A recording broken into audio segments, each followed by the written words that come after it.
Olha só que história interessante a gente vai analisar hoje. É sobre uma fazenda lá na Bahia que passou por uma reviravolta daquelas.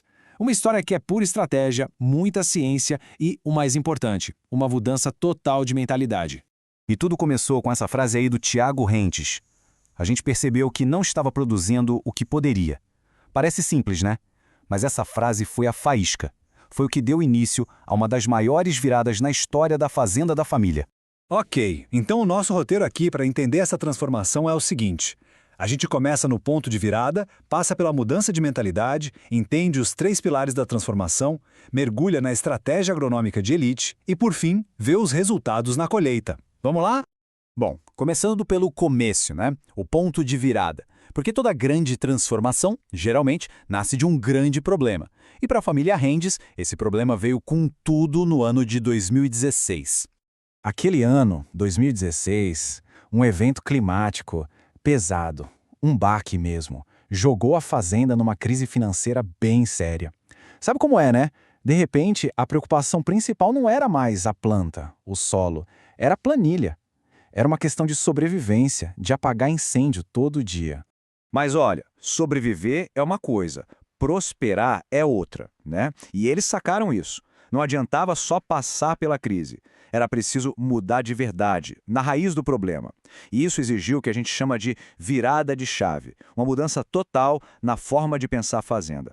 E essa virada de chave veio de um momento de clareza total. Eles olharam para dentro e admitiram, peraí, a gente está falhando do básico. Coisas como a correção de solo, que todo agrônomo sabe que é fundamental, não estavam sendo feitas de forma consistente. Foi preciso ter essa humildade para reconhecer o problema e, mais importante, para buscar ajuda de fora, alguém que pudesse enxergar o que eles, no dia a dia, já não viam mais. Certo. Reconhecido o problema, como é que se organiza a solução? Como se estrutura uma mudança desse tamanho? A resposta deles foi construir a nova gestão em cima de 3 pilares. E o segredo é que eles estão todos conectados. E os pilares são esses. Primeiro, a saúde financeira, para ter fôlego e base para investir. Segundo, pessoas e processos, porque nada acontece sem um time alinhado e organizado. E terceiro, a excelência agronômica, que é o coração da produção. Juntos, esses 3 pontos viraram o novo GPS da fazenda. Toda e qualquer decisão passava por eles. Agora vamos para o pilar que, tecnicamente falando, é o mais fascinante, a estratégia agronômica. É aqui que a gente vai fundo nas mudanças que aconteceram lá na lavoura. As mudanças que transformaram teoria em resultado de verdade, em colheita recorde. E eles começaram pelo começo, pela base de tudo, o solo. Antes, a correção era feita quando dava, de forma reativa. A grande virada foi tratar o solo como um investimento, não uma despesa. A aplicação anual, sistemática de calcário e gesso virou regra. É como construir uma casa. Você não economiza na fundação, certo? Ali, eles estavam construindo a fundação da produtividade deles. Essa tabela aqui é genial. Mostra bem a mudança de pensamento. Eles basicamente colocaram na ponta do lápis a diferença entre uma estratégia meia-boca e uma estratégia de seguro. A conta era simples. Tentar economizar, digamos, 3 sacas por hectare em defensivos criava um risco altíssimo de perder 15, 20 sacas lá na frente para uma praga ou doença. Ou seja, era uma economia que saía muito cara. A nova lógica foi: vamos investir o necessário para proteger o potencial máximo da lavoura. É uma pólice de seguro, literalmente. O próximo passo foi quebrar um paradigma, uma daquelas verdades que todo mundo na região repetia. A ideia de que, na Bahia, com aquele clima, não dava para fazer palhada.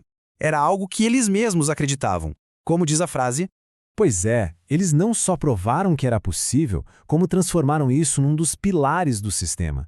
A introdução da braquiária, especificamente a Brachariaria rusiziensis, foi um divisor de águas. O sistema radicular agressivo dela funcionou como um subsolador biológico, descompactando o solo naturalmente.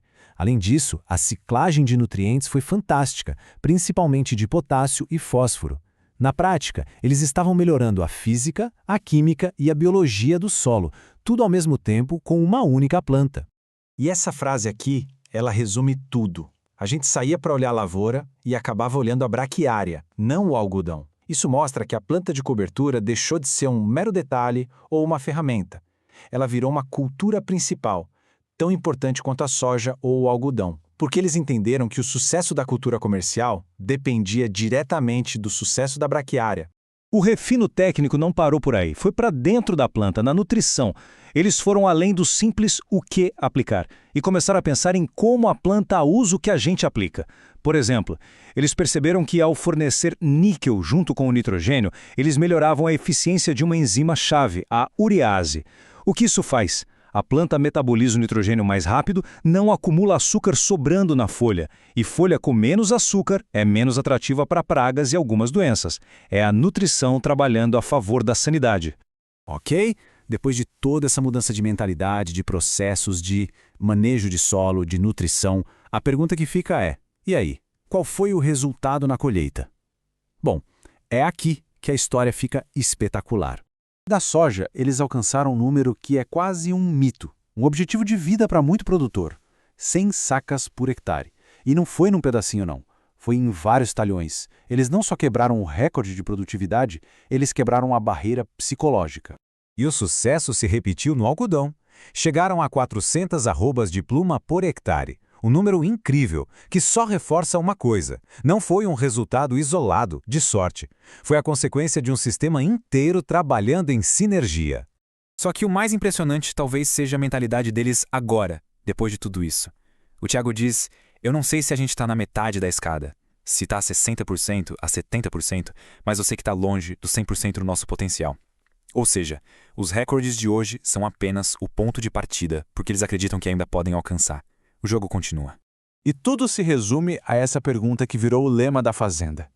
Se é viável, então vamos fazer? Uma pergunta simples, mas poderosa. E que serve de reflexão para todo mundo, né?